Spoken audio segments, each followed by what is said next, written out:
নমস্কার, সৌমেন সরকার বলছি। আর আপনারা দেখছেন ক্যাম্পাস প্লাস চ্যানেলের আরেকটি নতুন প্রতিবেদন। আজকে এই প্রতিবেদনটা একটু অন্য ধরনের হতে চলেছে এই কারণে যে আলোচনা থেকে একদম সোজাসুজি পারফরম্যান্স। একজন সঙ্গীত শিল্পীর উত্থানের কাহিনী আজকে আমরা এই পর্বে দেখব। হয়েছিল কি যে একটা সামাজিক অনুষ্ঠানে শান্তিনিকেতনের এক রিসর্টে আমি উঠেছিলাম। সেখানে আরও আমার বন্ধুবান্ধব বেশ কয়েকজন উঠেছিল। তাদের মধ্যে একজন আমাদের একটু সিনিয়র, তার ছেলে দেবজিৎ দত্ত, সে প্রায় 48 ঘন্টা আমাদের সঙ্গে ছিল। দেবজিতের পরিচয় হচ্ছে সে এখন আপাতত বলতে পারা যায় যে বলিউডের একজন সিঙ্গার। এই সিঙ্গারকে হাতে কাছে পেয়ে একটা ভিডিও করার ইচ্ছাটা কিন্তু আর সামলাতে পারলাম না, সেই জন্য আজকে এই ভিডিও। তবে একটা কথা জেনে রাখবেন যে এই যে পরিবেশে ভিডিওটা নেওয়া হয়েছে এটা কিন্তু সত্যি সত্যি অত্যন্ত যাকে বলে এই ধরনের রেকর্ডিংয়ের পক্ষে উপযুক্ত সেট নয়। একটা হোটেলের লবি, পিছনে লোক যাতায়াত করছে, নানা রকম শব্দ, কিন্তু ব্যাপারটা হচ্ছে ওখানে এখন চটজলদি সঙ্গীত সম্পর্কিত ভিডিও করার উপযুক্ত পরিবেশই বা কোথায় পাওয়া যাবে। অতএব ক্ষমা করে দেবেন এই যে ব্যাকগ্রাউন্ড যে নয়েজ আছে সেটার জন্যে। আর একটা কথা, দেবজিৎ যেভাবে ন্যারেট করেছে এবং তার সঙ্গে সঙ্গে গানগুলো গেয়েছে, সত্যি কথা বলতে কি it was very difficult for me to run my scissor on the video. ফলে অলমোস্ট ইট ইজ আনকাট এবং এর লেন্থও কিছুটা বড় তো হয়েইছে। তবে যারা সঙ্গীত প্রেমী বা যারা ওর সম্পর্কে জানতে ইচ্ছুক তারা হয়তো এখান থেকে অনেক রসদ পাবেন। দেখা যাক ভিডিওটা কেমন দাঁড়ায়। নমস্কার। নমস্কার, ক্যাম্পাস প্লাসের নতুন একটি প্রতিবেদনে আপনাদের সবাইকে স্বাগত জানাই। আজকে তরুণ সঙ্গীত শিল্পী দেবজিৎ দত্তর সঙ্গে আমাদের কথাবার্তা হবে। আসুন দেখা যাক কীরকম কী ব্যাপার। দেবজিতের এই যে এখন যে সংগ্রাম চলছে সেই সংগ্রামটা কেমন হয় সেটাই আমরা এখন দেখব। দেবজিৎ দত্ত শিল্পী, ওর সঙ্গে কথা বলবো। দেবজিৎ কিন্তু এই অল্প বয়সের মধ্যেই দুর্দান্ত জায়গাতে পৌঁছে গেছে। ওর কাছ থেকে ছোট্টখাট্ট একটা সেলফ ইন্ট্রোডাকশনের পরে একটা ছোট্ট ভিডিও দেখাবো এখনও পর্যন্ত ও কোথায় কিভাবে কি করেছে বা না করেছে। আসুন দেবজিৎ, একটু বলো তোমার।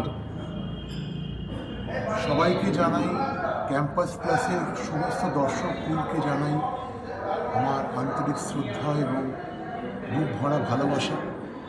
এবং আমি একজন হার্টফেল হাম্বল মিউজিক লাভার এবং আর্টিস্ট। দুটো আমার কাছে সর্বশ্রেষ্ঠ সাধনা, অন্য কিছু হতে পারে না। I am heart fail singer as well as a composer. আমার 2004 থেকে একটু দেখে নেওয়া যাক দেবজিতের এখনকার পর্যন্ত ক্যারিয়ারটা।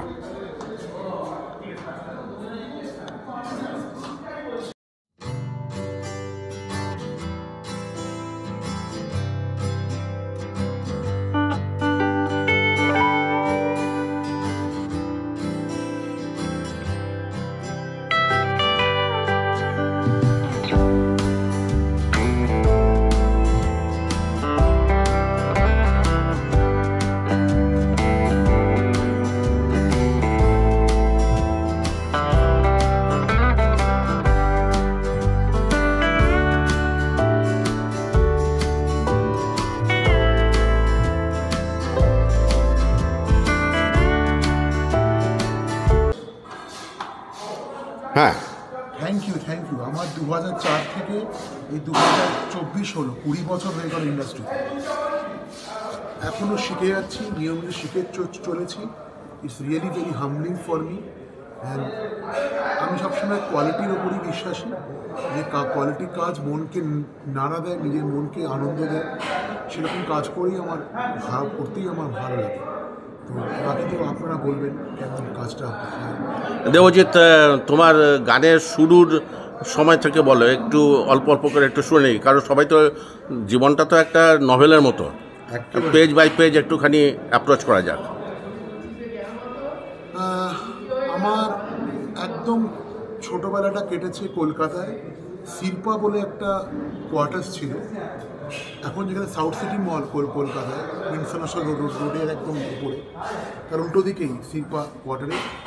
1985-এ আমার জন্ম, 12 জুলাই। সেখান থেকে 1998 15 আগস্ট অবধি আমার কেটেছে একেবারে শিল্পা। আর আমার দাদুর বাড়ি ছিল এখানে শান্তিনিকেতনে বোলপুরে, এখন আমার বোলপুরেই এসেছি।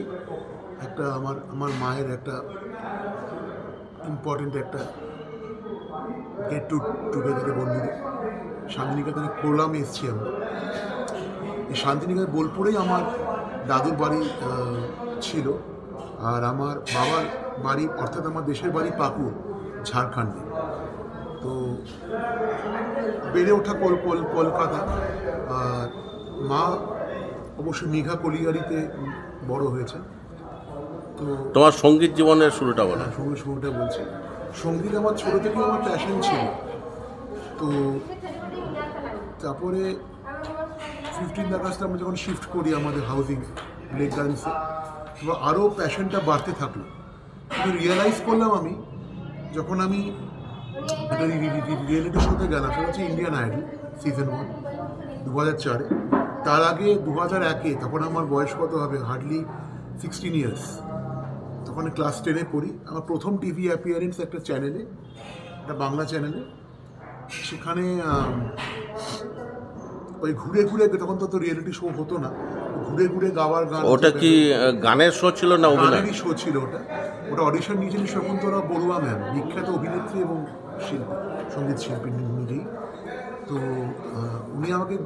আমি তখন গিয়েছিলাম, আমার প্রশ্ন করে নীল ধ্রুবতারা এবং বড় একা লাগে। তো তখন কোনো ক্লাসিক্যালের কোনো আমার ছোটো থেকে শেখা হয়নি, সেটাই বলছি। আমি রবীন্দ্রসঙ্গীতটা শিখেছি শ্রীমতী সঙ্গমিত্রা গুপ্ত ম্যামের কাছে, এবং পরবর্তীকালে ক্লাস 8-এ যখন পড়ি 1999 এবং 2000 সালে, ওই 2 বছর আমি রবিতীর্থতে শিখেছি। এবং আমার ভাগপুর ম্যামের শ্রীমতী সুচিত্রা, মানে সেটা তোমাকে কেউ গান গাইতে বলতো না, নিজে থেকে গাইতে না গুরুজনের? সময় আমার স্কুলে কলেজে আমাকে নিজে থেকে, আমার ক্লাসে এক একটা সেকশন থেকে আরেকটা সেকশন নিয়ে যেত গান শোনানোর জন্য। আমি এত গান পাগল ছিলাম। ওই দাঁড়াও তো, তোমার মার কাছ থেকেও এ ব্যাপারে 2-1 কথা একটু শুনে নিই। আস্তে আস্তে দেখুন, ওর মাকে দেখি, চিত্রা দত্ত। নমস্কার। দেবজিতের এই গানের শুরুটা একটুখানি যদি বলেন। আসলে সত্যি কথা বলতে কি, দেবজিৎ যখন একজন টডলার, আক্ষরিক অর্থেই যখন হামা দিত, তখন থেকে কিন্তু আমাকে কোনোদিন ওকে ঘুম পাড়াতে কষ্ট করতে হয়নি। আমি কোনো একটা, তখন তো ক্যাসেট ছিল, ক্যাসেটে গান লাগিয়ে দিতাম, ও গান শুনতে শুনতে ঘুমিয়ে পড়তো, গান শুনতে শুনতেই খেত। তখন থেকেই ওর যখন 5 বছর বয়স, আমি গুণে দেখেছিলাম ও প্রায় 60খানা রবীন্দ্রসঙ্গীত মুখস্থ রেখে, 60খানা? স্মৃতি থেকে 60 স্মৃতি থেকে। ও জিনিসটা পেতো কি করে? আপনি নিশ্চয়ই শেখাতেন? হ্যাঁ, সে তো আমি তখন আসলে আমি আপনার রোলটাই একটু বোঝার চেষ্টা করছি। ঘুম পাড়াতামই আমি গান গেয়ে। তো সেই আমার কাছে শুনে শুনেই ও তখন শিখতো, আর প্লাস কিছু ওই ক্যাসেট থেকে তখন শিখতো। দেবজিৎ, কিছু মনে পড়ছে? হ্যাঁ, যেটা বলছিলাম, সুচিত্রা মিত্র ম্যাম, কবিতীর্থ যখন আমি, হ্যাঁ, মায়ের ওই সময়তে আমি ক্যাসেট চালিয়ে দিতাম। আমাদের ট্রাইসাইকেল ছিল, ওটা পুরো মুখস্থের মতো গেয়ে দিতাম, পুরো ক্যাসেটটাই গেয়ে দিতাম আর কি। কিন্তু তারপরে যেটা বলছিলাম, রবিতীর্থে যখন শিখছিলাম, শ্রীমতী সুচিত্রা মিত্র ম্যামের বিখ্যাত কিংবদন্তি রবীন্দ্রসঙ্গীত শিল্পী, ওনার সামনে আমার গাওয়ার সৌভাগ্য হয়েছিল। আমি উনি আসছেন, ঢুকছেন, আমি তখন ক্লাস অ্যাটেন্ড করে, তারপর শেষ করে বেরোচ্ছি, ওর সাথে দেখা হয়, প্রণাম করি, তারপর ওনাকে আমি শোনাই ছায়া ঘনাইছে বনে বনে। উনি শুনে একদম আবেগাপ্লুত হয়ে বলেন যে, তুই যখন গাইছিস শুনে আমার নাতি গাইছে। তখন আমার ক্লাস 8-এ পড়ি তখন। তারপরে তো বললাম যেটা ওই চ্যানেলে, বাংলা চ্যানেলে শকুন্তলা বড়ুয়া নামে, উনি আমাকে বললেন যে, তুমি গানটা কেরিয়ার হিসেবে নিতে চাও? আমি তখনও জানতাম না যে গানটা আমার সত্যি আমার প্যাশনটা, আমার প্রফেশন হবে কিনা, রিয়েলাইজ করিনি। আমি বললাম যে, না, আমি তো আই ওয়ান্ট টু বি আমি কম্পিউটার সায়েন্স ইঞ্জিনিয়ার, বা আমি অভিনেতা হতে চাই। এই সময় বললাম, দেখো, তুমি গানটা যদি কেরিয়ার হিসেবে নাও, তুমি ঠকবে না। তা সেটাই এখনো মনে হয়, এখন আমার যতগুলো মর্নিং শোজ হয় এখন যেখানে তো কোন গানটা দিয়ে তুমি তাকে ইমপ্রেস করেছিলে একটু গেয়ে শোনাও। আমি দুটো গানই শোনাচ্ছি ছোট করে। সুচিত্রা মিত্র ম্যামকে যেটা শুনিয়েছিলাম ছায়া ঘনাচ্ছে বনে বনে, সেটা আগে শোনাচ্ছি। ছায়া ঘনাইছে বনে বনে, গগনে গগনে ডাকে দিয়া, ছায়া ঘনাইছে বনে বনে, কবে নব ঘন বরিশনে, গোপনে গোপনে এলি কি ছায়া ঘনাইছে বনে বনে। বাহ, এটা ছিল সুচিত্রা মিত্র ম্যামের সামনে। আর শকুন্তলা বড়ুয়া ম্যাম যেটা অডিশন নিয়েছিলেন, সেখানে দুটো গান গিয়েছিলাম। একটা হচ্ছে আমায় প্রশ্ন করেনি ধ্রুব তারা, কতকাল আমি রব দিশাহারা, রব দিশাহারা, জবাব কিছুই তা দিতে পারি নাই, শুধু পথ খুঁজে কেটে গেল এ জীবন সারা, এ জীবন সারা। এটা ছিল। আরেকটা গান ছিল বড় একা লাগে এই আধারে, বড় একা লাগে এই আধারে, মেঘের খেলা আকাশ পারে, মেঘের খেলা আকাশ পারে। এই ছিল সেই রিয়ালিটি শোর কি রেজাল্ট হয়েছিল? ওটাতে তো আমি সিলেক্ট হয়েছি, ওই ওই যেটা ওই বাংলা চ্যানেলে যেটা। তারপরে আমার প্রথম রিয়েলিটি শো যেটা হয়, যেটা বিশাল বড় রিয়েলিটি শো, ফিটস কাইন্ড, প্রথমবার ইন্ডিয়ান আইডল। ইন্ডিয়ান আইডল 2004-এ। ও সেটার ব্যাপারে মা একটু কিছু বলবে, তাই আমি বলছি। না তখন তো একদিন হঠাৎ টিভিতে দেখি, কেবল টিভিতে নিচে আসছে যে ফার্স্ট কাম ফার্স্ট সার্ভ বেসিসে কিছু একটা কোনো রিয়েলিটি শোর অডিশন নেওয়া হবে। তখন আমি জানি না যে ইন্ডিয়ান আইডলটা কী, তো ওকে জিজ্ঞেস করলাম, ও বললো হ্যাঁ যাবো। তারপর ওকে অডিশনে নিয়ে গেলাম। তারপর অডিশনে ও তো ওর মানে আইডল ছিলেন সোনু নিগমজি। মানে শুরুর দিকের ও কেরিয়ার যাত্রা আপনার হাত দিয়ে হয়েছিল? না মানে তখনও গান কিন্তু তখন সেই অর্থে প্রচলিত অর্থে রবীন্দ্রসঙ্গীত ছাড়া অন্য কোনো গান কোন সালে হয়েছিল? শেখেনি। 2004। তখন তোমার বয়স কত? 16-17? 19 কলেজের ফার্স্ট ইয়ার। 19 বছর বয়স। তা তুমি সেখানে কি গান গেয়েছিলে? আমি বলছি, আমি সোনু নিগমজি, ফারাহ খানজি এবং আনু মালিকজি, তারা তিনজন জাজিস। প্রথম মানে অডিশনটা প্রি অডিশন ছিল, তারপরে মেন অডিশন রাউন্ডে সোনুজি নিয়েছিলেন এবং ওনারা নিয়েছিলেন ফারাহ খানজি, আনু মালিকজি। আমি হাঁপাতে হাঁপাতে ঢুকেছি। সোনু নিগমজি বেটা শ্বাস লো, আরামসে আরামসে। উনি তো এতটা ডাউন টু আর্থ, ওনার সাথে কথা বলে বুঝলাম যে মানে ওনার সাথে এবং আমার আরেকজন আমার সৌভাগ্য হয়েছিল, আমি ওরা বলেছিলাম যে আমার প্রিয় অভিনেতা আফতাব শিবদাসানিজি। ইনফ্যাক্ট ওদের কম্বিনেশন আফতাব শিবদাসানিজি বেশিরভাগ ছবির গানই সোনু নিগমজির গাওয়া, তাদের একটা কম্বিনেশনে গান গিয়েছিলাম। তো আফতাবজিকেও আমার জন্য আনা হয়েছিল ইন্ডিয়ান আইডল। সেই কম্বিনেশন গানটা শোনা। হ্যাঁ, ওটাই শোনাচ্ছি। তো তা আগে বলে নিতে, যখন ওটা যখন ওনাকে যখন আনা হয়, তো ওটা খুব খুব ভালো একটা এক্সপিরিয়েন্স।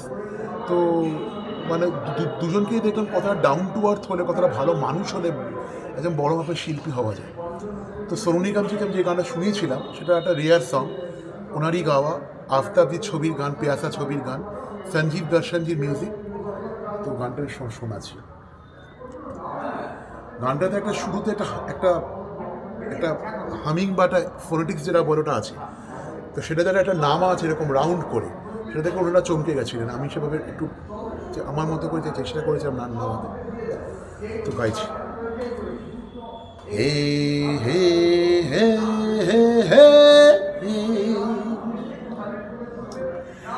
লা লা লা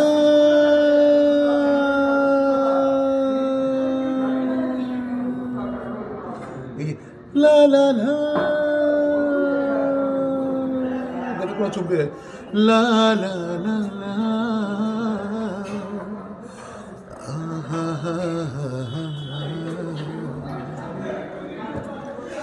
चोरी चोरी तू दिल को चुरा लेगी, बंद आंखों से नींदें उड़ा लेगी, जादूगरनी है तू या है कोई भला, जादूगरनी है तू या है कोई भला, है जोर न दिल पे चला, न जाने मेरा क्या होगा, दीवाना मैं तो हो गया, न जाने मेरा क्या होगा, दीवाना मैं तो हो गया।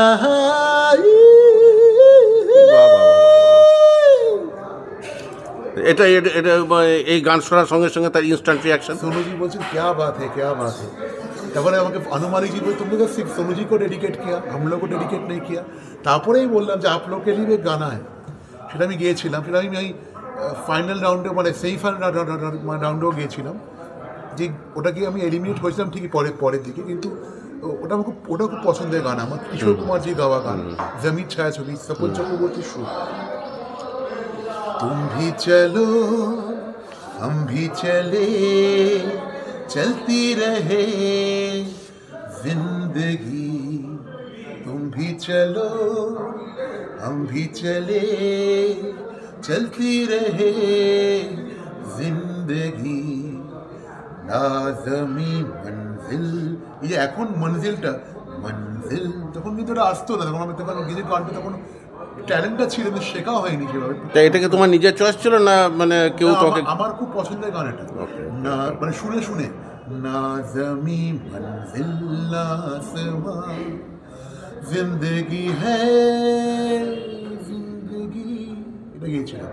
তো তুমি যখন জিন্দগিটা বললাম তখন জিন্দেগি বলতাম, তখন উচ্চারণটাও ঠিক ছিল না। এখন যেমন মুম্বাই থেকে মানে উর্দু শিখে, মানে লেটসি রাজেশ্বরীর থেকে যে উর্দু শিখে আমাকে সেটা মানে ইমপ্রুভমেন্টের দিকে যাচ্ছে আস্তে আস্তে। জিন্দগি তোমার কেরিয়ারটা যথেষ্ট বড়, এখনই অলরেডি অনেকটা বড় হয়েছে।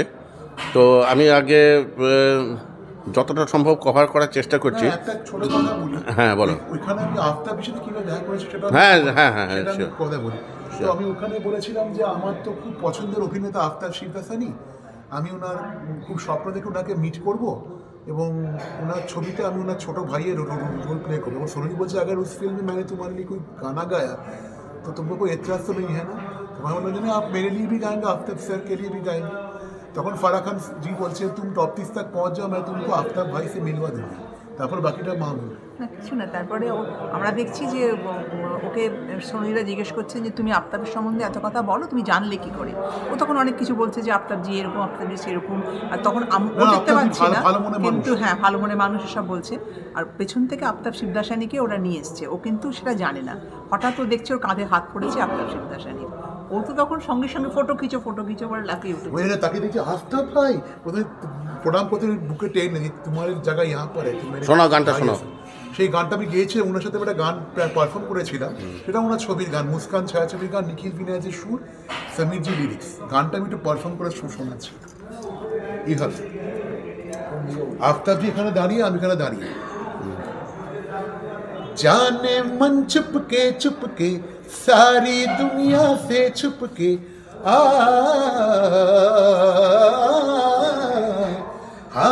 जाने मन चुपके सारी दुनिया से छुपके, जाने मन चुपके सारी दुनिया से छुपके, तुमने ऐसी बात कही दिल मेरा खो गया, न जाने कब प्यार हो गया सनम इकरार हो गया, न जाने कब प्यार हो गया सनम इकरार हो गया। বাবা বাবা দারুণ দারুণ উদিত দারুণ। নারায়ণ জি গাওয়া, উদিত নারায়ণ জি, আলকা ইয়াগনিক জি গাওয়া। তারপরে কি হলো? তারপরে আফতাব তো খুব খুশি। তারপরে তো ইন্ডিয়ান আইডল মানে পরের যে রাউন্ডটা ছিল সেখানে মেরে মিটে তুমি চারোটা গিয়েছিলাম, না জমি মঞ্জিলটা হয়নি বলে মানে ইন্ডিয়ান আইডলে কটা গান গিয়েছিল? মোটামুটি ওই 3-4 না মোটামুটি সব মিলে। কিন্তু তারপরে ওটাই একটা বড় কথা, যখন আমি আউট হই আগের দিন সোনু নিগম জি আমার মা আমাকে বলেছিলেন যে সনি ইজ এ জিনিয়াস। এবার আমরা কাউকে যখন জিনিয়াস বলি অনেক সময় আমরা তখন কী বলবো একটা ফর্মালিটি বলি, তুমি তো তোমার ছেলে তো খুব ভালো, মানে এনি খুব ভালো মানে মানুষ। কিন্তু আমি বুঝিনি Sonuji is such a great person, মানে উনি মানে আফটার ভিউ গ্রেট পার্সন। মানে already he was training you then. এবার যখন আমি আউট হয়ে যাই উনি অনেকক্ষণ ধরে কথা বললেন আমার সাথে, 1 ঘন্টা, মানে ওরকম একজন stalwart musical artist, god of music, উনি কথা বলছেন একজন আপকামিং আর্টিস্ট 1 ঘন্টা, মানে ভেরি হাম্বলস মি। দেবজিৎ, আমি তোমার বাবা আমাকে বলেছিলাম you son is a genius, মানে you are a genius and I mean it. তুমি গানটার জন্যই জন্মেছো, গানটাতেই মন দিয়েছো, গানটা তুমি শিখে আমার কাছে এসো, আমি তোমাকে যতটা সম্ভব আমার হোল হার্টের জি জান দিই তোমাকে আমি হেল্প করবো। এবং তিনি তার সেক্রেটারি নাম্বারটা চেঞ্জ হয়ে যায় উনি দিয়েছিলেন, এবং মাকেও বলেছেন যে আপনার ছেলে কিন্তু অন্য কোনো প্রফেশনে যাবে না, গানটাই করবে। তারপর থেকে গানটা শিখতে আমি আরম্ভ করি। আমার প্রথম শিক্ষাগুরু মানে ক্লাসিক্যাল শিক্ষাগুরু শ্রী পার্থসারথী একলব্য স্যার, যিনি ডাক্তার, এবং উনি রবীন্দ্রসঙ্গীত শিখতে আরম্ভ করি। তোমার মুখ থেকে একটুখানি ক্লাসিক্যালের একটা ছোট্ট একটা ক্লিপ শুনতে চাই। আমি রবীন্দ্রসঙ্গীত আবার নতুন শিখতে আরম্ভ করলাম। নতুন রবীন্দ্রসঙ্গীতে নবজন্ম হলো আমার, সেটা শ্রী সুমন পান্ডি স্যারের হাত ধরে, এবং আমরা দুজনেই শ্রীমতী সংগীতা গুপ্ত আমার কাছে শিখতাম। পরবর্তীকালে সুমন পান্ডি স্যারের কাছে শিখে আমি এখনও শিখি। আর মুম্বাইতে শ্রী সুরেশ ওয়াদকার জির কাছে আমার ক্লাসিক্যাল শেখা হচ্ছে। Padmasri presently I'm learning classical and light music under living legend Padmasri Sri Suresh Wadkar ji in Mumbai Ajivasa Music Academy. তো ক্লাসিক্যাল একটা আমি আমার একটা কম্পোজিশন শোনাচ্ছি, যেটা সুরেশ ওয়াদকার জি আমার সুরে গান গিয়েছেন।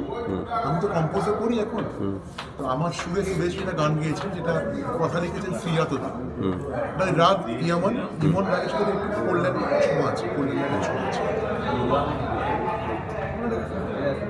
বেরে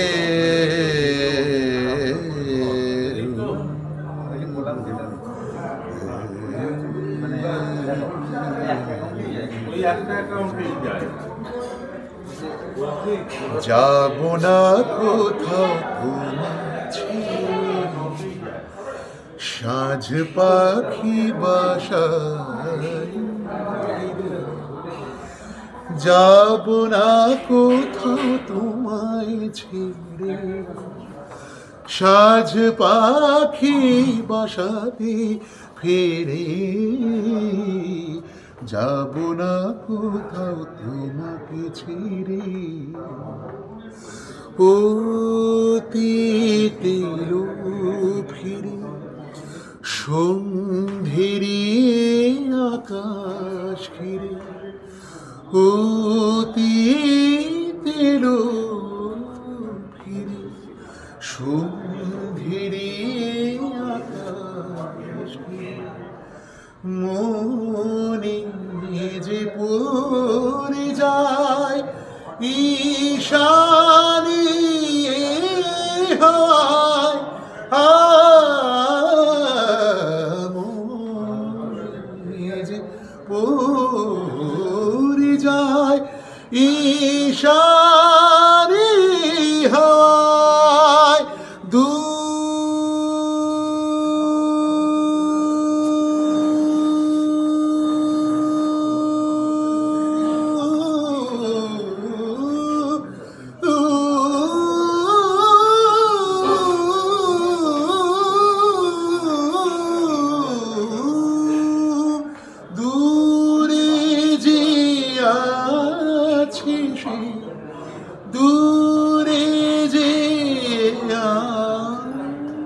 আছে চিঠি পাঠায়, যাব না কোথাও ক্যাম্পাস ক্লাস পেয়েছে। দুর্দান্ত দুর্দান্ত দুর্দান্ত দুর্দান্ত দুর্দান্ত। একটু বেশি গাইলাম কারণ দুধটা ওটা আমি ইমপ্রোভাইজ। না না না, এটা বোঝাই যাচ্ছে বোঝাই যাচ্ছে বোঝাই যাচ্ছে বোঝাই যাচ্ছে বোঝাই যাচ্ছে। তারপরে ওই আমার আমার আরেকটা reality show golden voice Bangla channel, এবং তারপরে হিন্দি সারেগাঁপা আমার টার্নিং পয়েন্ট। ওখানে প্রীতম চক্রবর্তী স্যার, হিমেশ এক মিনিট দর্শকদের কাছে একটুখানি বুঝে নেওয়া যাক দেবজিতের ইনফ্লুয়েন্স তাদের ওপর কীরকম। দেবজিতের গান শুনেছেন? নিশ্চয়ই, অনেক দিন ধরে শুনছি। আমি দেবজিতের একজন ফ্যান এবং ওর গান শুনতে এত ভালো লাগে। প্রত্যেকবার যখনই শুনি নতুন করে একটা এক্সপিরিয়েন্স হয় এবং ও এত ভার্সেটাইল, অনেক রকম গান করে, সেটা classical, semi classical, Rabindrasangeet, western. এবং আমরা গতকাল একটা ছোটোখাটো অনুষ্ঠানের মধ্য দিয়ে রবীন্দ্রসঙ্গীত অনেকগুলো রবীন্দ্রনাথের নানা পর্বের গান শুনেছি এবং উইদাউট এনি মিউজিক। সেটা একটা অসাধারণ অভিজ্ঞতা, অনেক দিন মনে থাকে। দারুণ। ইনি হচ্ছেন গৌতম মামা, আমার খুব কাছের, এবং ওনার মিসেস মধুমিতা ম্যাম খুব ভালো কবিতা লেখেন, উনি ভালো ডান্স করেন, আমার মায়ের বন্ধু হন। মধুমিতা আমার থেকে জুনিয়র, যদিও ও খুবই ভালো কবিতা লেখে এবং ওর তাছাড়াও প্রচুর বোনেরা তার খুব ভালো গান করে, নাচ করে, এবং কোচবিহার একটি স্কুলের প্রিন্সিপাল ছিল, এখন রিটায়ার করেছে। তো তার লেখা একটি গানে দেবজিৎ সুর দিয়ে আমি গেছি অন্বেষা, শুনি বিসমিল্লাহ লেটেস্ট কাজ আমাদের লাস্ট বছর বেরিয়েছিল আমার গুরুজিরই জন্মদিনে, মানে সুরেশ ভট্টার জন্মদিনের দিনে আমার চ্যানেল থেকে 7th আগস্ট গানটা শোনাচ্ছি। বিকেলটা কিছু আনবো না, বাতাসের গালে কোণে দেখার বেজে যাক তবে আজ রিংটোনে বিসমিল্লাহ বরু, রিংটোনে বিসমিল্লাহ বরু। বিকেলটা কিছু আনবো না, বাতাসে গালে গুনে দেখারো বেজে যাক তবে আজ, বেজে যাক তবে আজ রিংটোনে বিসমিল্লাহ বরু, রিংটোনে বিসমিল্লাহ বরু। বাহ বাহ। আমি মধুমিতার কাছ থেকে এই ব্যাপারে একটুখানি শুনতে চাইব যে ও কীরকমভাবে ও এই গানটা করেছিল, বা এই স্পিরিটটাকে ইন্ডিউস করাটাও তো একটা ব্যাপার। একটা গানের সঙ্গে নিজেকে একাত্মবোধ করতে না পারলে কিন্তু কথা আছে দেহি পদে পল্লব মুদারাম, মানে দুটোকে মেশানো, মানে শ্রীকৃষ্ণের বাণীকে এবং বিসমিল্লাহ খান সাহেবের যে সানাই, এটা মানে হোয়াট আ কনসেপ্ট, এটা আমার খুব ভালো লাগে সুর করতে। আচ্ছা, তোমার এই যে স্কেলের এই যে ওঠানামাটা, এইটা তুমি এখানে একটু বলো যে তোমার কি বিদেশি পশ্চিমী সঙ্গীতের সঙ্গে তোমার কতটা কি পরিচয়, বা তুমি মানে কি কোথায় কোথায় মিল আছে বলে তোমার মনে হয়? দুই একটা একটুখানি। হ্যাঁ, আমি অ্যাকচুয়ালি বিভিন্ন ধরনের গান গেয়েছি, সিনেমার গান বলুন বা অ্যালবামের গান। তো আমি সব ধরনের গান শুনতে ভালোবাসি, সব ধরনের গান, সব ধরনের সিঙ্গারদের গান। এবং আমার বিশেষ করে মনে হয় সোনু নিগমজি গান শুনলে, সোনু নিগমজি এমন একজন গডলি আর্টিস্ট যার গলা সব গানই এটা অন্য মাত্রা পায়, সব গায়কই এটা অন্য মাত্রা পায়। তো সব ধরনের গান শুনি এবং সেটা ইনফ্লুয়েসড হই। যেটুকু শিখি, শেখার চেষ্টা করছি, সেটা আমি আমার নিজের কাজে ইমপ্লিমেন্ট করার চেষ্টা করি। যেমন আমি বললাম যে ওই সারেগামাপা রিয়েলিটি শো করে আমার একটা অদ্ভুত একটা চারজন মেন্টার ছিলেন, প্রীতম চক্রবর্তী স্যার, হিমেশ রেশমিয়াজি, লেট শ্রী আদেশ শ্রীবাস্তব স্যার, যিনি মারা গেছেন কয়েক বছর আগে, এবং শঙ্কর মহাদেবানজি। তো প্রীতম স্যারের গ্রুপে আমি ছিলাম। ওনার কম্পোজিশনে, মানে বিখ্যাত মিউজিক ডাইরেক্টর এখন মুম্বাই, এখন 1 নম্বর সেরা প্রীতম চক্রবর্তী স্যার। তো ওনার ছুটে দুটো ছবিতে গাওয়ার আমার সৌভাগ্য হয়েছিল। দুটো একদম আলাদা জনারের গান, একটা লাইভ পার্টনার, ওটা কমেডি সং, ওটা গোবিন্দাজি, ফরদিন খানজি, তুষার কাপুরজি, অনুপম খেরজি, জেনেলিয়া ডিসুজাজি, প্রাচী দেসাইজি এবং অমৃতা রাওজি ছিল, মানে মাল্টি স্টারার মুভি। তো গোবিন্দাজি দুর্ধর্ষ অভিনয় করেছিলেন, তো ওনার লিপে সান্দা গিয়েছিলেন, অন্তর্মিত জেনেলিয়া ডিসুজাজি লিপে গিয়েছিলেন, আর অনুপম খেরজি, ফরদিন খানজি এবং তুষার কাপুরজি লিপে আমি গিয়েছি। গানটা কমেডি সং। এবং আরেকটা সিনেমা ছিল প্যারালি হারপালটা রিলিজ হলো না ডিউ টু সাম রিজনস, মানে শেলফ হয়ে গেল ছবিটা। ওটার টাইটেল সঙ্গে স্যাড ভার্সনটা আমি গিয়েছিলাম। তো দ্যাট মানে দুটো গানই শুনে প্রীতম স্যার আমাকে জড়িয়ে ধরে শুনি। আগে আমি হারপালটা শোনাই, তারপর লাইভ পার্টনারের যে গানা রিলিজ হয় প্রথম ফিল্ম প্লেব্যাক, সেটা প্রচণ্ড পপুলার হয়।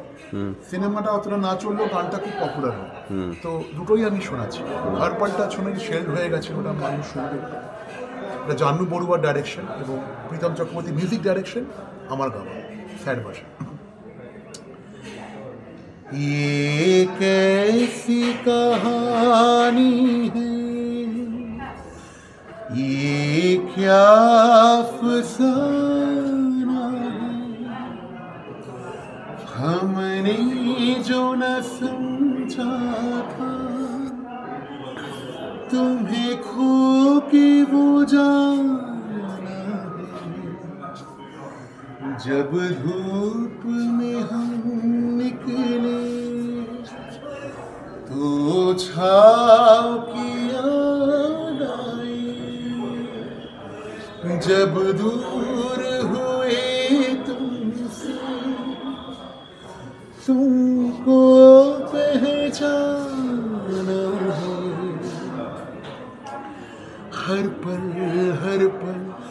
दिल है ऊबा ऊबा, हर पल दुख में डूबा डूबा, हर पल तेरी याद,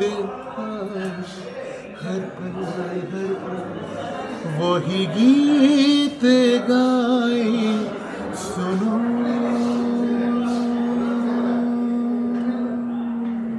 বিউটিফুল। हाँ सुनो।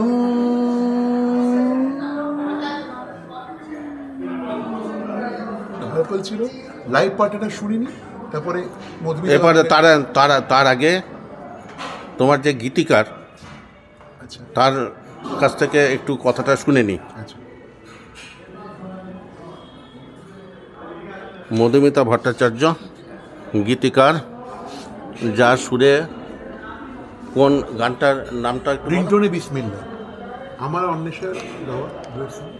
একটু শুনি কি গানটা যে হলো, এই গানটা কি করে হলো, একটু তোমার মুখ থেকে একটু কথাটা শুনি। এই গানটার জন্যে সবার প্রথমে তো আমি চিত্রাদির কথা বলবো। চিত্রাদি এ ব্যাপারে আমাকে উৎসাহ দিয়েছেন। চিত্রাদি যখন বললেন গান পাঠাবার জন্য, তো আমি কয়েকটি গান লিখে চিত্রাদিকে পাঠিয়েছিলাম দেবজিতের জন্য। দেবজিৎ আমাদের খুবই স্নেহের পাত্র, খুবই আশীর্বাদ করি ওকে অনেক।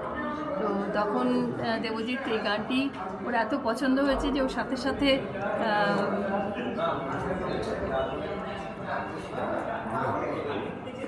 খোলো।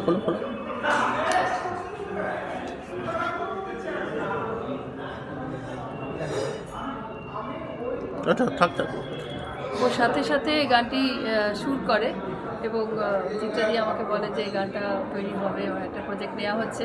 এটা তো খুবই আনন্দের কথা আমার জন্যে। তো যখন হলো, একটা অসাধারণ সুর করলো দেবজিৎ। প্রথমে ছোট্ট একটুখানি পাঠালো, তো আমি তো ওটা শুনেই খুব খুশি। তারপরে পুরো জিনিসটা আর প্রতীকের মিউজিক, পরান্তপের প্রতীক কর্মকার, হ্যাঁ, পরান্তপ মুখার্জিও প্রচুর কাজ করেছে আমরা একসাথে, ওরা কাজ করছে অনেক। তো সেটা যখন পুরোটা তৈরি হয়ে আসলো, তখন সত্যি আমি নিজেই বুঝতে পারছি না যেটা কখনো আমি লিখেছিলাম কিনা, কিন্তু অসাধারণ কাজ করেছে ওরা এবং আমি খুবই। আচ্ছা একটা কথা জিজ্ঞাসা করি, মানে এটা সাধারণ গানের একজন শ্রোতা বা গুণমুগ্ধ হিসেবে একটা প্রশ্ন, যে লিরিক আগে না সুর আগে? লিরিক সুর অনুযায়ী বা সিচুয়েশন অনুযায়ী তিনটে জিনিস আছে, একটা হচ্ছে সিচুয়েশন, আরেকটা হচ্ছে লিরিক, আরেকটা হচ্ছে সুর। 1, 2, 3 কোনটা কখন? না, পরিস্থিতি হিসেবে আমার মনে হয় যে পরিস্থিতি হিসেবে হয়। সিনেমাতে যেমন ধরুন একটা সিন হবে, তো সেইটা হিসেবে হয়তো পরিচালক বললেন এইটা আমার সিন আছে, এইটার হিসেবে একটা গান তৈরি হবে, সেটা একরকমের হলো। তো কিছু কিছু ক্ষেত্রে হয় সুরটা তৈরি হয়ে আছে, সেটাতে গানের কথাটা বসাতে হবে, সেটা একরকমের। তো এই ক্ষেত্রে কি হয়েছিল? উল্টোটা হয়েছে, এক্ষেত্রে লিরিকটা আগে পাঠানো হয়েছে। মানে এইটাই মানে কবিতাটাকেই গানে রূপান্তরিত করা হয়েছে। না, এটা গান হিসেবেই পাঠানো হয়েছিল, কারণ চিত্রাদি আমার কাছে গান পাঠাবার জন্য বলেছিলেন। আমি গানের লিরিক্স হিসেবেই এটা, কারণ কবিতা হলে তার আঙ্গিকটা একটু অন্যরকমের হয়, আর এটা কিছু কিছু ক্ষেত্রে কবিতাকেও গান করা হয়, যেমন ধরুন পালকির গান বা রানার, এগুলো আগে কবিতা তৈরি হয়েছে। না, আমি এই কবিতাটার কথা এইটা গান হিসেবেই লিখেছিলাম, গান হিসেবেই আমি চিত্রাদি আর দেবজিতের কাছে পাঠিয়েছিলাম। তারপরে এটাকে দেবজিৎ কেমন গেয়েছে? দেবজিৎ তো অসাধারণ, আমি কি বলবো, বলে শেষ করতে পারবো না। ও এত সুন্দর গেয়েছে ওটাকে, যে ওই যে বললাম কখনো কখনো আমি নিজেই চিনতে পারি না যেটা আমার লেখা বলে। দেবজিতের ভবিষ্যৎ কিরকম? দেবজিতের ভবিষ্যৎ কিরকম হয়? ভবিষ্যৎ তো ডেফিনেটলি খুবই উজ্জ্বল, এবং ডেফিনেটলি অনেক আশীর্বাদ আমাদের তরফ থেকে। এবং এক্ষেত্রে আরেকজনের কথা না বললে ভুল হবে আর কি। চিত্রাদি যেমন ছিল, আমার হাজব্যান্ড গৌতম, ও সারাক্ষণ আমার পিছনে এটা ব্যাপারে থেকেছে, এবং আমার পোর্শনে যতটুকু ভিডিও সেটুকু করে দিয়েছে, এবং লেখার ব্যাপারে উৎসাহ সবসময় আমার জন্য আছে। কাজে এই ব্যাপারে আমার কোনো অসুবিধা কখনো হয়নি যে এটা আগে না ওটা আগে না, তুমি আগে লেখো তারপরে অন্য কথা। এবং একটা কথা বলা হয় যে বড় বড় গানের লোকেরা বলে গেছেন যে যখন কথা এবং সুরের বিবাহ হয় তখন ওটা গান হয়, তো সেটা সার্থক বিবাহ হয়, শুধু বিবাহ না, সার্থক বিবাহ, তখন সেটা সার্থক গান হয়ে ওঠে। তো এক্ষেত্রে আমার মনে হয় সেই রকমই হয়েছে, গান এবং কথা সুরের অসাধারণ একটা মেলবন্ধন হয়েছে এবং অসাধারণ একটা গান তৈরি হয়েছে। আমি তো খুব খুশি। দেবজিৎকে আমার অনেক আশীর্বাদ, চিত্রাদির জন্য অনেক ভালোবাসা। সে ব্যাপারে কি বলবো, আমি নিজেও ব্যাক টু দেবজিৎ এগেইন, আরও চাইবো আরও উন্নতি হোক। দেবজিৎ, আমার একটা রিকোয়েস্ট হচ্ছে, এটা কিন্তু শুধু শ্রোতা কেন, ইন্টারভিউ আর শ্রোতা যেভাবে হোক অসুবিধা কিছু নেই, যেভাবে থাক একটা ওয়েস্টার্ন গান শোনো। তাকে ওই কমেডি গানটা বলছে শোনাই, ওটা খুব লোকে হাসবে। আচ্ছা, মানে একটু হাসানোর একটা দরকার মানুষকে, অনেক গুরুগম্ভীর গান হয়েছে। তো ওটা ওই লাইভ পার্টনের গানটা বলছিলাম, ওটা প্রীতম স্যারের সুর, আমার শান আর অন্তরা মিত্র গাওয়া, শানদা আমার অন্তরা মিত্র গাওয়া, আর জাভেদ আখতার লিরিক্স। তো শানদা যখন গেয়েছেন তার গায়কিটা আলাদা ছিল, পুরো গানটা গেয়ে গেছেন। আমি যখন গাইছি তখন ওনাকে ওটাকে সামঞ্জস্য রেখে গাইতে হবে, নিজস্বতাকে বজায় রাখতে হবে। তো তা আমি কিশোর কুমারজি গায়কিটা ধরলাম। আর এই গানটাতে একটা সিচুয়েশনটা হচ্ছে, যেটা সিনেমাতে সিচুয়েশনটা খুব ম্যাটার করে। সিনেমা হচ্ছে যে যিনি গান, এই সিনেমার হিরোইন আর কি, একজন হিরোইন, ফিমেল ক্যারেক্টার জেনেলিয়া ডিসুজাজি, উনি ওই মানে একটা সিঙ্গিং বারে গাইছেন এবং খুব বেসুরো গাইছেন। এবং তিনজন হিরো, গোবিন্দাজি, ফরদিন খানজি, তুষার কাপুরজি প্লাস অনুপম খেরজি, এরা টিজ করছেন যে আপ ইত্তা বেসুরা কেউ গা রে, বেতালা কেউ গা রে। তো গানটা মানে গাইতে পারা না পারা নিয়ে একটু comedy song situation, please don't take it other. শুনি शानदार গিয়েছে ভাবে, गाना तुम जो गाते हो दिल बहुत जलाते हो, सुर जो तुम लगाते हो सुर है आठवां। আমি গিয়েছি, माना गाने वाले गाने के हुमत वाले, ये बताओ बेताले ताल है कहाँ। একসাথে পড়েছে, ओ ए ओ आवाज भी क्या है, ओ ए ओ कानों की सगा है, ओ ए ओ जो भी सुनता है, ओ ए ओ कहे बस करो तब करो तब करो तब करो तब करो इतना सितम ढाने से, तब करो तब करो तब करो तब करो इतना बुरा गाने से, तब करो तब करो तब करो तब करो इतना सितम ढाने से, तब करो तब करो तब करो तब करो इतना बुरा गाने से। अंतर्मित गाइছে, कूके कोयलिया, कूके कोयलिया, आ ढूंढे ढूंढे पिया को मन ढूंढे ढूंढे, कूके কোয়েলিয়া। এটা তো দেখা যাচ্ছে পুরোপুরি কিশোর কুমারের মানে থেকে স্পিরিটটা নেওয়া, কি ভুল বললাম? একদম একদম তাই না? আমি কিশোর কুমার গানটা ধরেছিলাম ওই গানে, শানদাকে গান আসতে জায়গা, আমি তো বলছি মানতে সিমিলার হয়ে যেত, তাই আমি করেছি মানা গানে বালে, ওই ব্যাপারটাই। আচ্ছা, কিশোর কুমার যখন বললে তখন এটা একটু তোমার একটু শুনিনি, যদিও একটুখানি শোনাও, এটা ইয়ারলিং করো। আচ্ছা,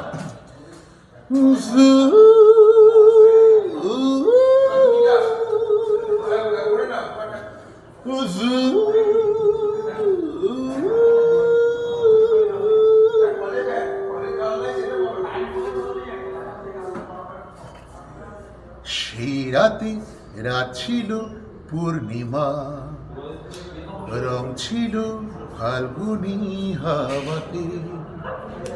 সেই রাতে রাত ছিল পূর্ণিমা, রং ছিল ফাল্গুনি হাওয়াতে। সব ভালো লাগছিল চন্দ্রিমা, খুব কাছে তোমাকে পাওয়াতে।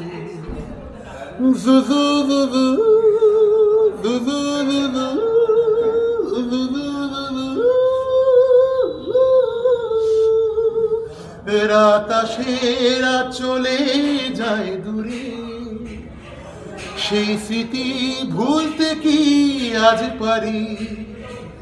পুরানো দিন আছে মন জুড়ে, ভালোবাসা হয়েছে ভিখারি।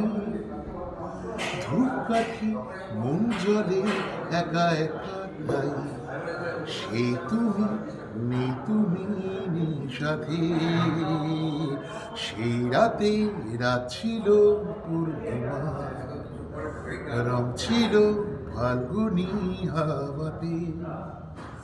সব ভালো লাগছিল চন্দ্রিমা, খুব কাছে তোমাকে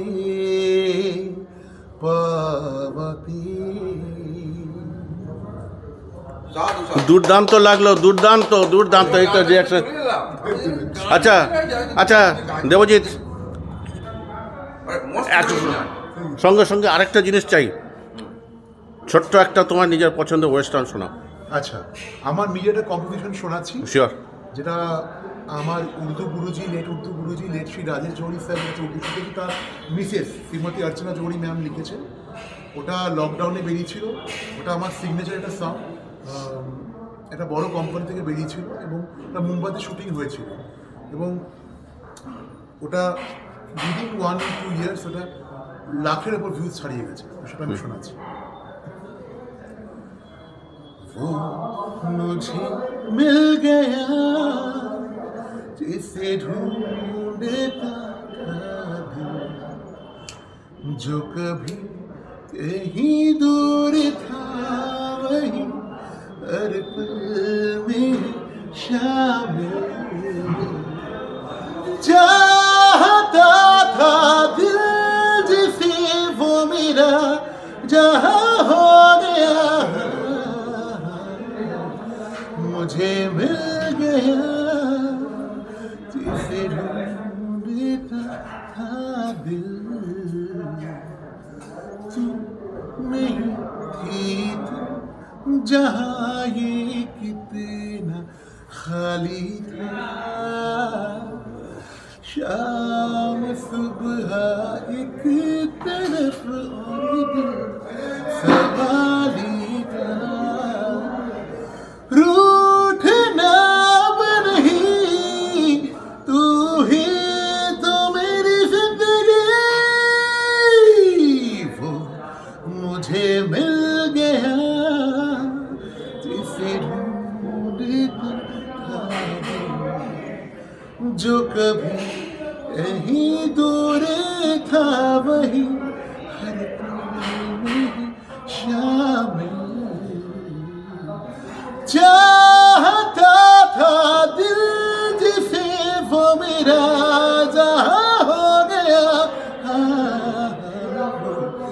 मुझे मिल गया जिसे ढूंढता था दिल।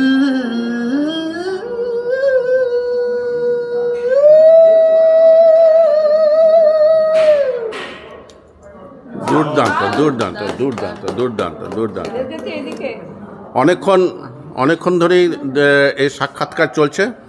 আপাতত আর দুটো প্রশ্ন করেই এবারে দেবজিৎকে ছাড়তেই হবে। একটা হচ্ছে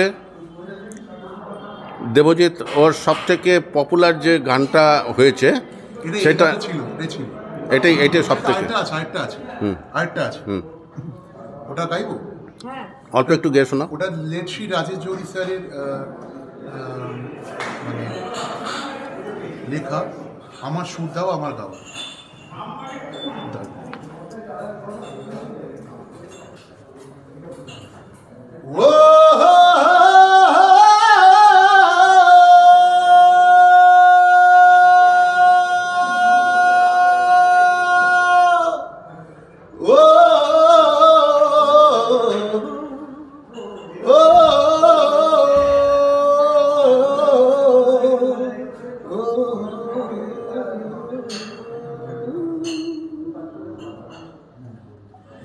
कोई तो ऐसा हो मेरा दिल जिसे चाहे सपनों में जो आए जाए, मिलके झूमे गाए मुझे या पुकारे कि हर पल सजे।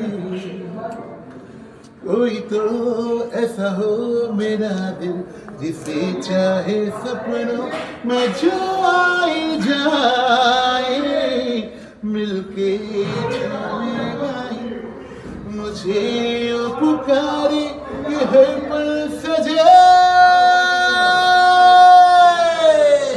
कभी तो खुल के खिले ये जिंदगी, कभी तो के मिले जिंदगी, जिंदगी ये जिंदगी। वो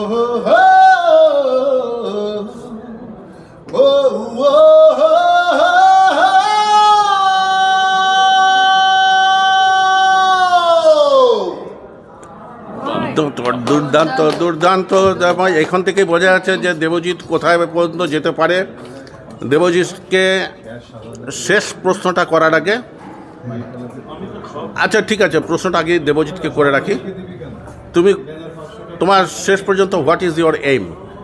আমি সবসময় বিশ্বাস করি যে life is too short to think and calculate, so enjoy the life to the fullness. আমি এরকমই থাকতে চাই, বিন্দাস, মিউজিক্যাল, হাসি খুশি, যেটা ভালো লাগে সে কাজই করতে চাই এবং জীবন সাপোর্টে যে এক নম্বর প্লেব্যাক সিঙ্গার হওয়ার, এক নম্বর প্লেব্যাক সিঙ্গার হওয়ার কোনো রকম এক নম্বর কি দু নম্বর যাই না, কারণ সিঙ্গারদের বা মিউজিশিয়ানদের বা যে কোনো আর্টিস্টের বা যে কোনো মানুষের কোনো নাম্বার বা কম্পিটিশন হয় না। কম্পিটিটিভ মাইসেলফ, প্রতিদিনই শিখতে চাই, নিজেকে আরও উন্নত করতে চাই, নিজেকে আরও ইভলভ করতে চাই। এবং মেইন হচ্ছে যেটা কাজটা নিজে আনন্দ না পেলে হাজার লোকের হাততালিও কোনো মানে রাখে না। নিজেকে আনন্দ পেতে হবে, অন্যদের আনন্দ দিতে হবে, এমন একটা মেনটেন ব্যালেন্স বিটুইন দিতে। এবং আমি সবসময় জীবনটা এবার এনজয় করে দিতে চাই, এবং আমার এটা বিশ্বাস যে যে কোনো কাজ ভালোসে করলে, সাধনা করলে, আনন্দের জন্য করলে, বাকিটা ঈশ্বর যেটা চাইবে ভালোই হবে।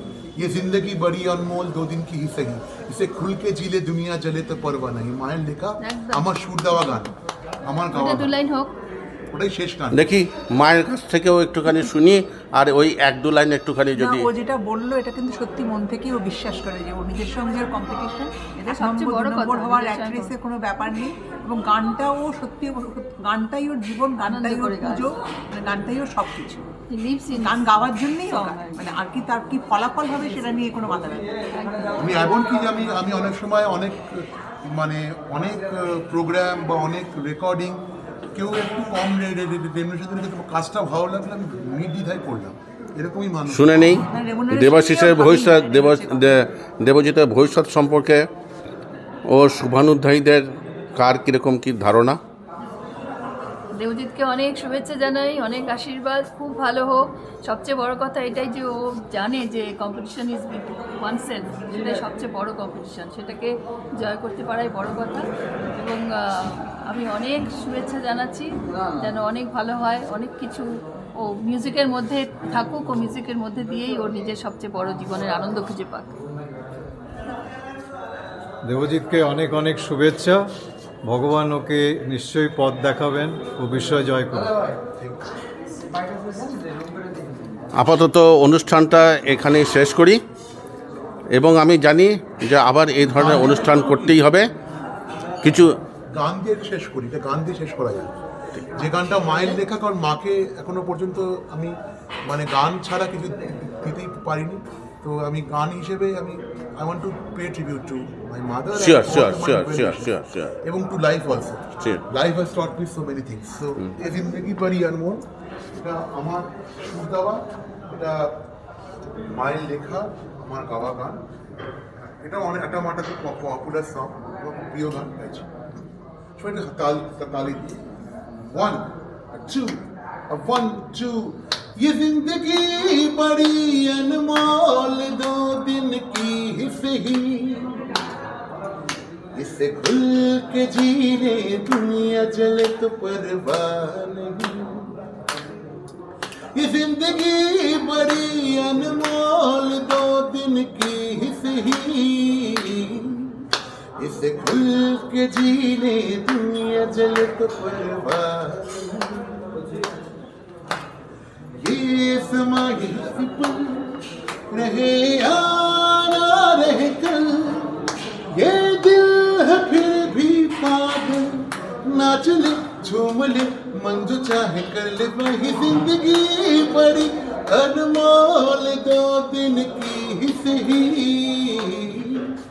इसे खुल के जीने दुनिया जले तो परवाह नहीं na na na na na na na